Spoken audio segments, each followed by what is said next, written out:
பாலியல் புகார்கள் அதிகரிப்புக்கு மக்களிடையே ஏற்பட்ட விழிப்புணர்வு காரணமா அல்லது குற்றச் செயல்கள் அதிகரிப்பு காரணமா என்பது குறித்து உயர்நீதிமன்ற மூத்த வழக்கறிஞர் காந்தி மற்றும் வழக்கறிஞர் சாந்தா ஆகியோர் கூறிய கருத்துக்கள் இன்றைய ஆளுக்கு ஒரு நிமிடம் பகுதியில் இப்போது பார்ப்போம்.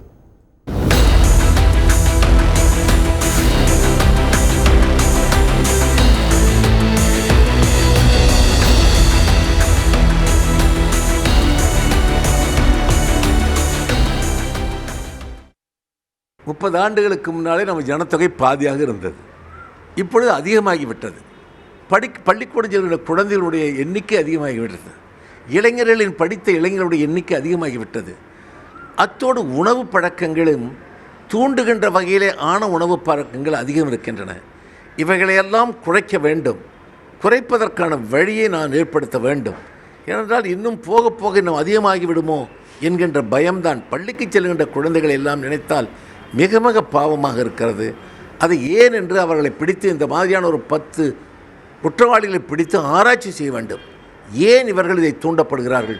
வயதான பெண்கள் இருக்கிறார்கள், விபச்சாரிகள் இருக்கின்றார்கள்.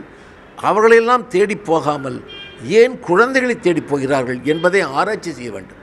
இவைகளெல்லாம் ஆராய்ச்சி செய்ய வேண்டியது அரசினுடைய கடமை என்று எண்ணுகிறேன். பாதிக்கப்படுகிற பெண்கள் வழக்குகளை பதிவு செய்ய ஆர்வத்தோடு முன்வருகிறார்கள் என்பது ஒரு விதமான உண்மை. இரண்டாவது, நிர்பயா வழக்கிற்கு பிறகு மிக கடுமையான சட்டங்கள் வந்த போதிலும் கூட என்ன நடந்திருக்கிறது என்று சொன்னால், இந்த சட்டங்களாலே ஆண்களுடைய வக்கிரத்தை அடக்க முடியாது என்பதை காட்ட விரும்புகிறவர்கள் போல இன்றைக்கும் வட இந்தியாவிலே நிறைய மாவட்டங்களில், குறிப்பாக உத்தரப்பிரதேசம் மற்றும் பீகார் போன்ற மாநிலங்களிலே தாழ்த்தப்பட்ட சகோதரிகளை இப்படிப்பட்ட பாலியல் வன்புணர்ச்சிக்கு ஆளாக்குவது என்பது அதிகரித்திருக்கிறது என்பதும் உண்மைதான்.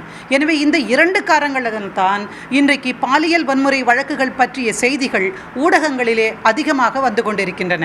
முன்பெல்லாம் காவல்துறையினர் பதிவு செய்வதற்கு தயங்குவார்கள்.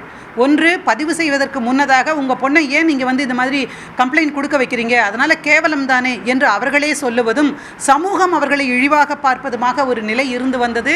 ஆனால் இன்றைக்கு காவல்துறையினர் பதிவு செய்யாவிட்டால் தங்கள் மீது நடவடிக்கை தொடரும் என்று அறிந்திருக்கிறார்கள். குற்றவியல் நடைமுறை சட்டத்தின் திருத்தத்தின் அடிப்படையிலே இனிமேல் அப்படி பதிவு செய்யாத காவலர்கள் மீது நடவடிக்கை எடுக்கப்படும். எனவே அவர்களும் பதிவு செய்ய தயாராக இருக்கிறார்கள். கூடவே இந்த சம்பவம் அவமானமல்ல, இதற்கு நீதி கேட்க வேண்டும் என்கிற எண்ணம் ஒட்டுமொத்தமாக இந்த சமூகத்திலே வந்திருப்பதும் கூட ஒரு காரணமாக அமைகிறது.